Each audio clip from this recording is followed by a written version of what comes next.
Coming up next on the Holistic Wealth Podcast. Boundaries aren't walls. Boundaries are bridges. Bridges that connect us, that bring us together in our relationship, that help us form that solid bond. So boundaries are not just restrictions. They're pathways to deeper intimacy, pathways to deeper trust. It's a pathway to get that relationship that you've always dreamed of. And here's what makes me feel truly free to love you fully and openly and with everything in my heart and in my being. You're listening to the Holistic Wealth Podcast with host Keisha Blair, author of Holistic Wealth and founder of the Institute on Holistic Wealth.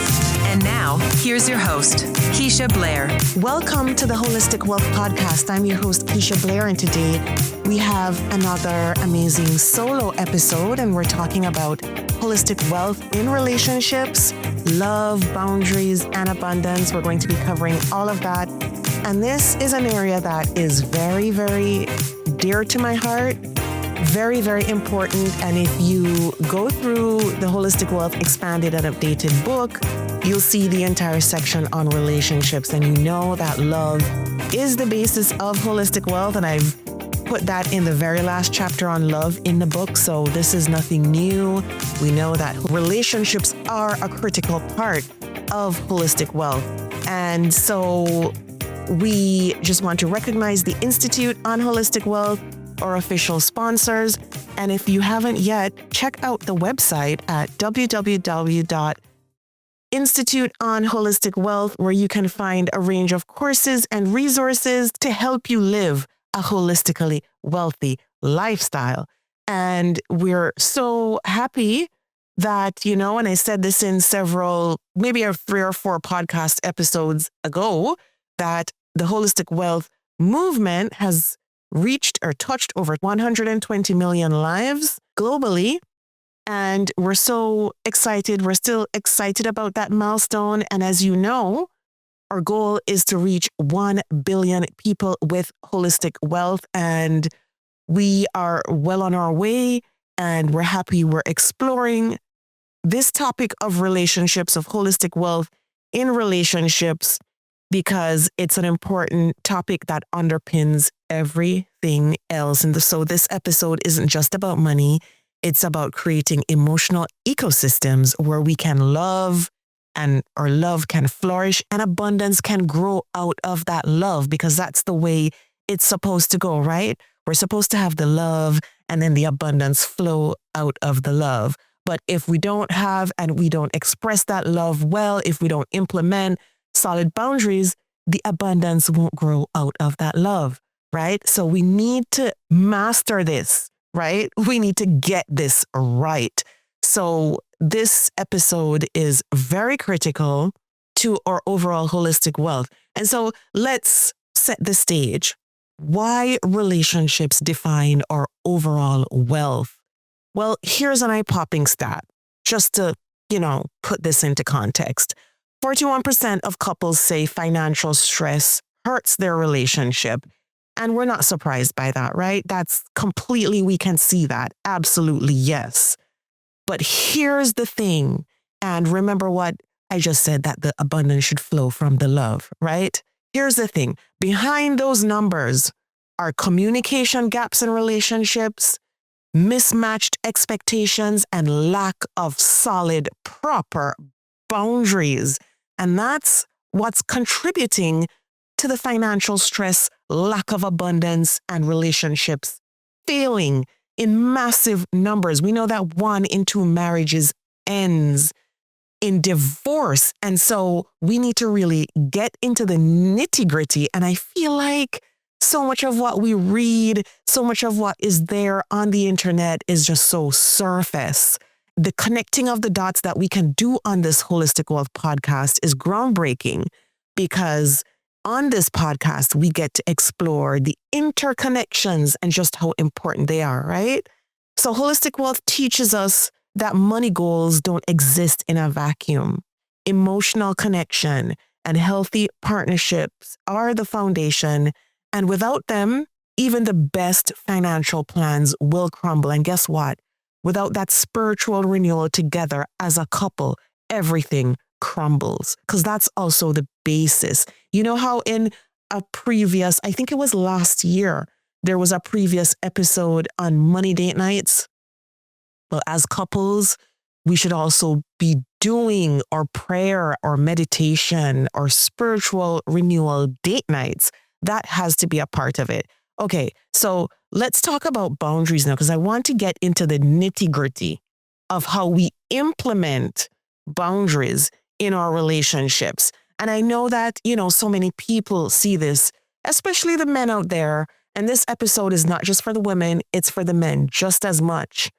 But boundaries aren't walls. Boundaries are bridges. They're bridges that connect us, that bring us together in our relationship, that help us form that solid bond. So boundaries are not just restrictions. They're not restrictions. They're pathways to deeper intimacy, pathways to deeper trust. It's a pathway to get that relationship that you've always dreamed of. They're how we say, here's what helps me feel safe. Here's what helps me feel respected. And here's what makes me feel truly free to love you fully and openly and with everything in my heart and in my being. And I know that for women, we feel this deeply because we want to feel secure. Women have a need to feel secure. It's a need. And men, I'm saying this because I know that for women, it's a deep, deep need. And without feeling secure, women can't love freely enough. So here's the thing. Here's what healthy boundaries can do. And first of all, I just want to say this, that boundaries can look different, especially between men and women. And here's why. And even though they can look different, though, we have to work on getting on the same page. I want to put that caveat out there. I'm not saying that they look different and they're supposed to be different and that's the way it is and there's nothing we can do. No, we have to bridge that gap. We have to work on that gap. We have to be self-aware that that gap exists and we have to do the work to bridge the gap. So many women are raised to prioritize caretaking from a young age. I hear girls, I remember dropping my daughter to school and her friend coming in the car is giving her a ride. And she said, listen, my parents went to work. This is a 14-year-old. I had to feed my siblings, bathe them, get them ready for school. So I didn't get to eat my breakfast.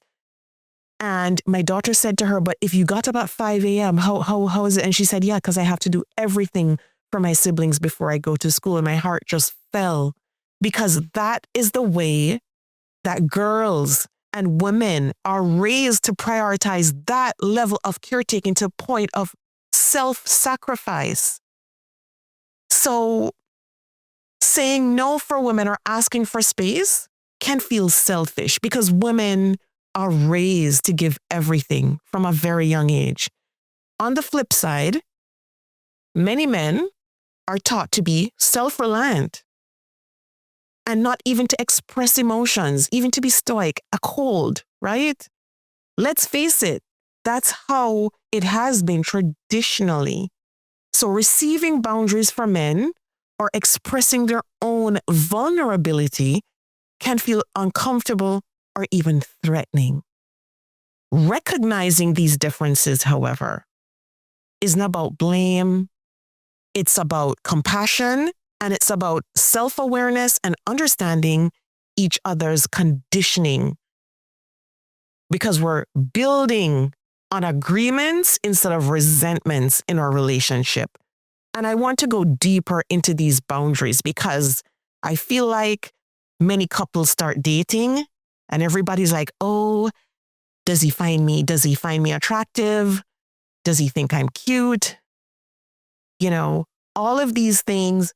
And then we forget the big things and we focus on, do we value the same thing, which is good? Do we share the same hobbies?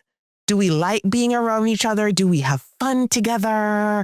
Do we feel in love? And we get into all these feelings and we forget the nitty-gritty of the relationships. We forget to ask, the hard questions. We forget to do the hard examinations. And all of that just goes over until we get into a marriage and we realize, oh my God, who did I marry? What have I done? Well, you know what?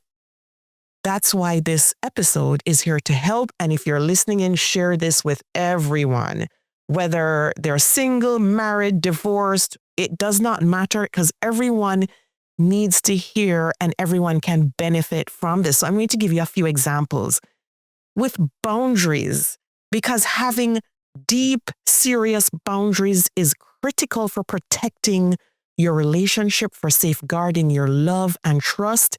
And it's not a matter of one person controlling the other, okay? This is about protecting your love, protecting your relationship. And if it's that important, your spouse, your partner will do what it takes to protect the relationship.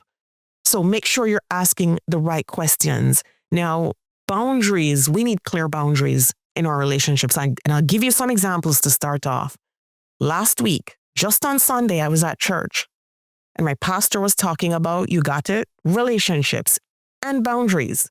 And he said, listen to me. And he was talking to the congregation. He said, as a man, as a married man, I don't carry women in my car alone with me while I'm driving. I will not do it. And when I speak to married men, when I speak to men in relationships, I tell them the same thing. I will only carry my wife alone, or my daughter, or my sister, or my granddaughter. Nobody else, no other friend of the opposite sex, no other co-worker of the opposite sex. You never can tell what can happen. Okay? And this isn't the first time he's saying it. I've heard my pastor say it several times, and I completely, totally, 100% agree with it. These are the types of radical boundaries, and we're talking about radical boundaries that we need in our relationships. You don't want to invite any temptation in on anyone's side, because sometimes it's not on the part of your partner. Sometimes it's in the mind of someone else, a coworker, a friend. Here's another example that he brought up. He said when he just started out as a young pastor, he used to counsel, right? He counsels couples, he counsels women, he counsels men, but he never does it alone. He has to have another member of the pastoral team with him. And he said, fine, one day he was, preparing to counsel a young woman. He invited another member of the pastoral team and he sat down in his office waiting on this person to come. Lo and behold, he got a call. The other member of the pastoral team could not make it. So now he was nervous because now he's doing this thing alone.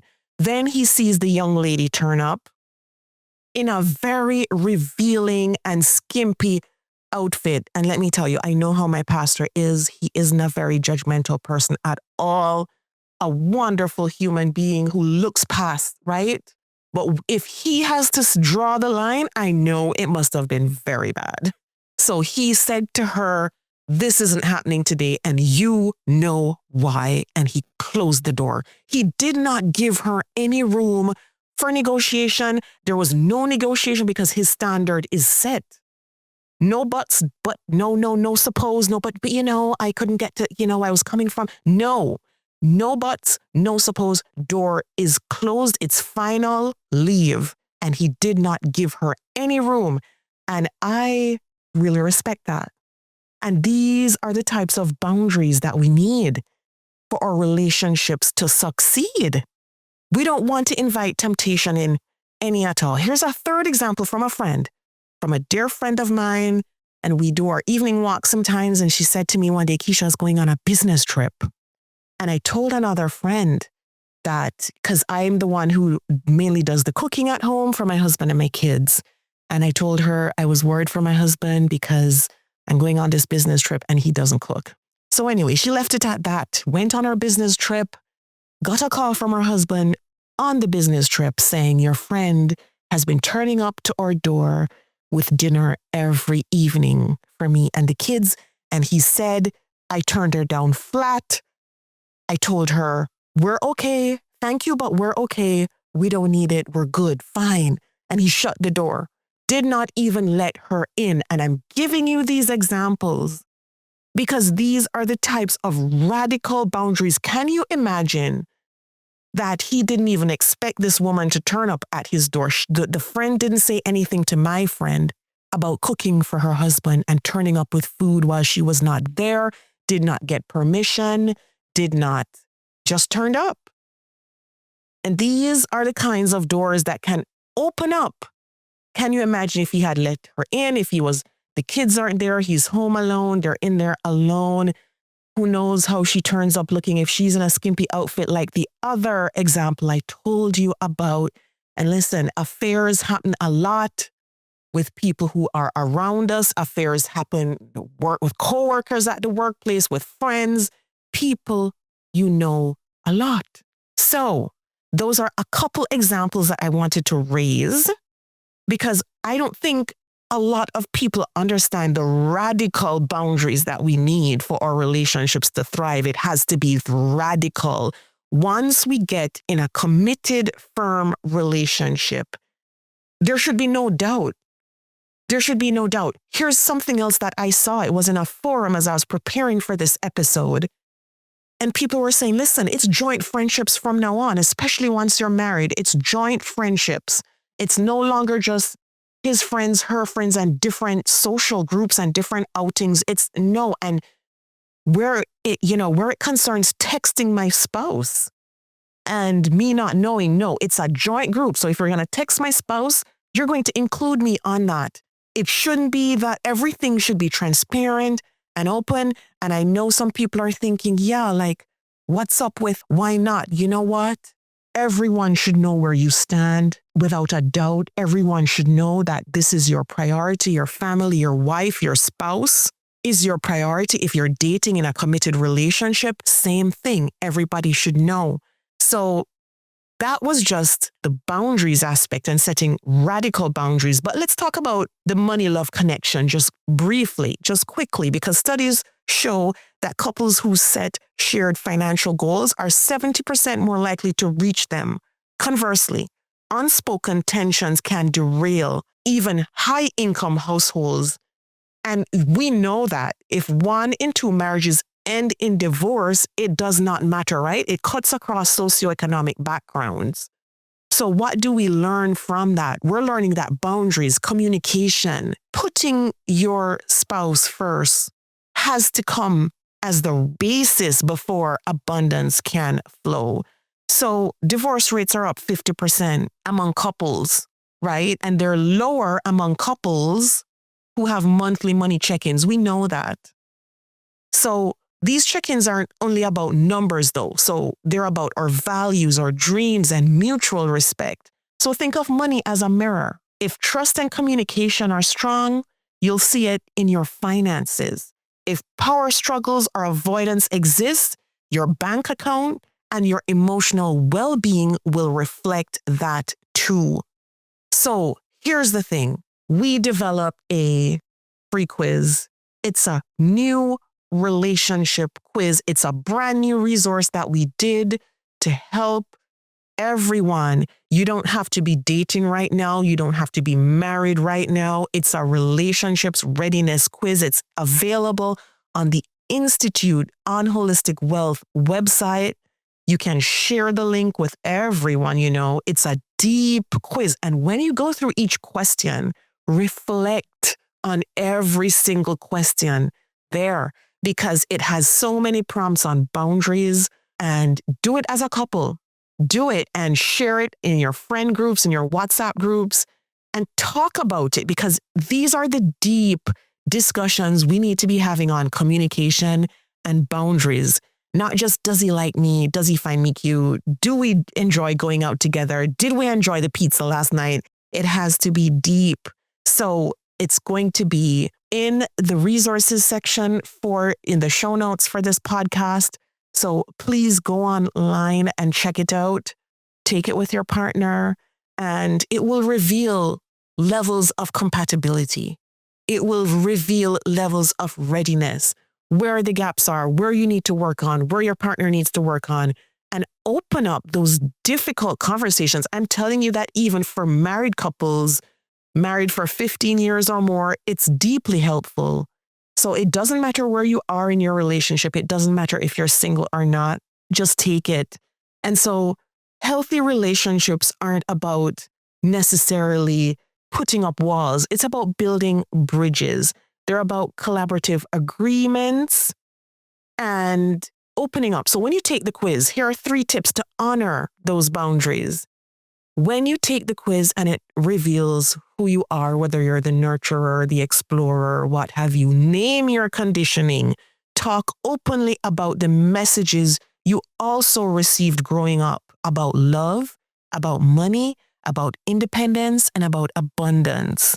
And talk openly. Talk about those boundaries. Bring up every example you can think of at work, at school, in your friendship groups, right? And what you want and what you expect and what makes you feel loved and respected. Because at the end of the day, everyone wants to feel loved and respected. Now, revisit this often in your relationship as things come up, because sometimes things will pop up, conversations at work or different things. You know, we know a lot of these things happen in the workplace too, where people, coworkers might come and they might confide in your spouse. Sometimes it might be things of a sexual nature. How do we draw the line? How do we say, well, you know what? You know, I'm sorry that you're going through that in your relationship, but I think you need to talk to a therapist, or I think you need to find a counselor, rather than going through the nitty-gritty of somebody else's bedroom with them at work. So things like that. Bring up these examples. Bring up things that might make you feel queasy, right? If some other woman is constantly coming to your spouse about her sex life, like, let's face it, be blunt, be open, and talk about it and revisit it, because boundaries can evolve, but checking in keeps love abundant, right? So schedule those money date nights, schedule those relationship check-ins, and celebrate your milestones too. As a couple, celebrate those milestones for every debt paid, for every goal achieved, for every boundary respected, you know, for every time you've warded off that temptation or shut the door, just completely shut the door on everything. That's a win for your partnership. And so just remember this, love and money aren't separate arenas. They're intertwined threads in the tapestry of your own holistic wealth.